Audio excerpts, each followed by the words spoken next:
Hey everyone. This week I wanted to talk about contests. It's going to be contest season again.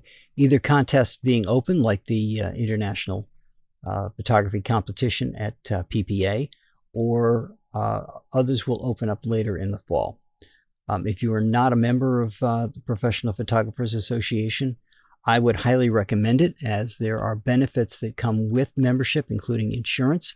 And if you don't get and if you have that insurance and you go back to those companies, you can get other insurance again at a discount because you're a PPA member. I have my drone insurance through the same carrier that I have my photography insurance through PPA. But we're starting a competition season again, and that means you can get your photographs out there and see what they're like. Now, I used to use Guru Shots, and there was another one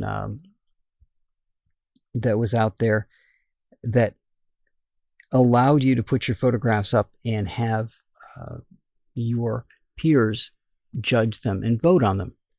And that is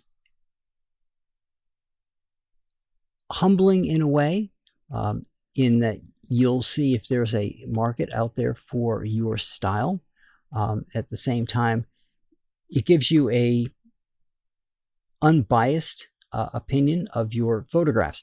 The problem that I found was that there just weren't a lot of votes happening. The way it produces the setup to vote, you want to keep yourself current, so you go and vote. Okay, that allows you some benefits. However, you can sometimes get past it just by using the first page. So if your photograph doesn't pop up on the first page of somebody's feed, it may not get voted on ever, no matter how good the photograph is. And I always felt bad as I was going through the photographs, because there were so many photographs, and just flipping through page after page after page, looking for, and they're long pages, a photograph that you like, and you want to pop it up so you can really give it a good look. And it's extremely time consuming. And I stopped doing it specifically for that reason, that I didn't want to just throw my photographs up there and then not be supportive of other people's work. Now, they had competitions as well that you could enter for nominal fees and get showcased, either a print showing up in a museum's exhibit or museum's digital exhibits. So I ended up on a couple of the digital exhibits that way. But that said, one thing to keep in mind, like with the competitions currently on, you've got until September to get your photographs up there. And so you've got time to go look at them. But if you're looking at your camera and saying, I'd love to get a shot like X, but I can't because I don't have this equipment, go rent it, right? If you really want to enter into the competition and see how your photographs are doing with a panel judging you, then go rent the equipment. I will recommend lens rentals all day long. I get nothing from them. Once upon a time, they did have codes that you could hand out, and you get a $20 rental credit or something like that if somebody rented with them off of your code. I just like them. They get you your lens early, or try to, so it's there before your date or on your date. So always make sure you've got yourself a little cushion just in case, because they typically use FedEx. And as we know, especially this time of the year with hurricanes and other storms coming through, there could be delays to FedEx getting a package from one place to another. So give yourself a day on the front end at least. Lens rental just cares that it got dropped off. So on the back end, you don't have to worry about it as much. If you want to just drop it off the day you're done with it, you've used it and now you want to drop it back off again, go ahead. They are reasonably priced, and you can get a lot of equipment that you just can't normally get.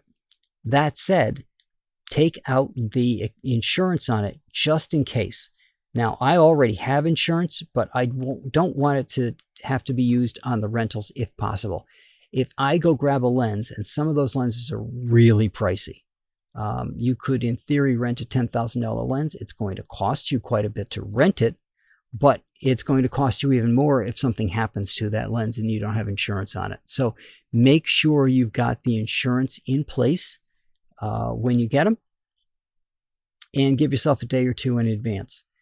That said, look around. What's out there that you could take photographs of? PPA has a series of categories that they're doing this year. Commercial ones. So I've done commercial photography using the drone. Digital art ones, landscape, wildlife, portrait, illustrative portrait, which are stylized, natural portrait, which are not, photojournalism, wedding day photographs, sports, portrait groups. This year's theme is wild birds, newborns and maternity, boudoir, pets and domestic animals. I've got a bunch of pictures of my cats. Children and teens and high school seniors are the categories this year for the International Photographic Competition. And look at what competitions interest you and what competitions are out there. And then think if there's something you could do in one of those categories. Now, bear in mind, if you're going to use a photograph for a competition, make sure you have the proper waivers for it. If it's not your pet, do you have permission to use the picture of the pet? If it's not your child, do you have permission to use the picture of the child, of any portrait that you use? Do you have permission to use a photograph that you've taken in a competition? Just because you got paid for a job does not mean necessarily that you are free and clear on the permissions thing.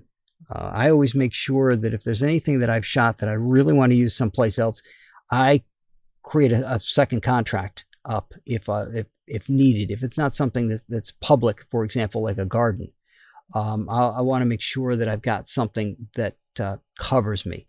And that includes buildings. Sometimes a building, somebody who owns a building can be upset if you do not have a permission to use the building. So just pay attention to your environment, what you're getting. Contracts for these types of things can be extraordinarily short. If you're going out there and you're thinking about the IPC and you've got a landscape that you want to take and it's got a building in it, just, a couple quick lines. I grant permission for X photographer to use this, use a photograph of my house and then be very specific about what you're going to use it for. So if you're going for an architectural type of thing, I'd even add that into it. But if you're just using a photo competition for a photo competition, all right, make sure that you're clear on the intent of what you're going to use it for, especially if it's an identifiable house, right? You want to make sure that you have permission to use that house in your photography. Same goes with people. If your photo is chosen, there could be a lot more viewing that photograph than the person assumed when you took the picture. All right, so always assume that when somebody, if you take a picture of somebody, they're assuming that you are going to use it personally, that you're not going to put it on your website, that you're, unless you're an Instagram person and saying, hey, I'm going to do this for follows or for attention, make sure that you've got things delineated. Even if you're going to use it for something like an Instagram post, make sure you've got permission to do that, and permission in a way that is undeniable, and that's going to be a signed contract. Again, there's applications you can get online.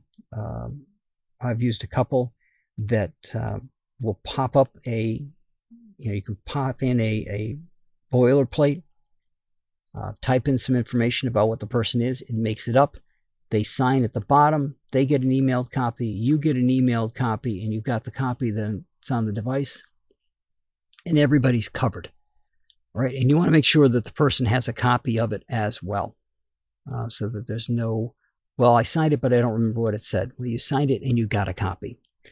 You can even add that wording in, that they are signing for it, and they're also signing that they understand what the contract is saying, and they understand that they were given, or they're verifying that they are given a copy of that piece as well. So if you're going to go into a competition, make sure that you got yourself covered with any of the permissions that are required. Again, a lot of competitions will ask you to prove that you have permission in some fashion. And because they don't want to be in trouble if something gets used and it shouldn't be. For example, a photographer was in Africa, took a photograph of a woman helping, and her face was then used in a commercial venture. Well, the woman in Africa wasn't an African woman. She was a United States citizen. When she came back to the United States and saw that her image was being used in this campaign without her permission, without any remuneration either to go with it, just he took a picture of her when she was in Africa and used it to his own benefit, she successfully sued. So it's not just about, well, they could be upset. You could face legal liability, and that includes on property as well, if you use it without permission. So just take the time, cover yourself so that you've got the ability to use the photographs. I can take a lot of photographs in my neighborhood. I'm out in the woods, and that could be hazardous if I used any of them for that reason. One of my neighbors could be upset that his house ended up somewhere he wasn't anticipating it. Again, when you're doing a competition, it's not going to be quite as national necessarily as a ad campaign, but it doesn't hurt to make sure that you've got your bases covered and that you don't leave yourself with any exposure. And that's what I got for you guys this week. Remember, make sure you have contracts for anything that you want to put in these competitions, and you always can go rent any equipment that you need. If you think you need better equipment, that includes cameras, to take any of the pictures you want to put in the competitions this year. So that's what I got for you this week. I will talk to you all next week.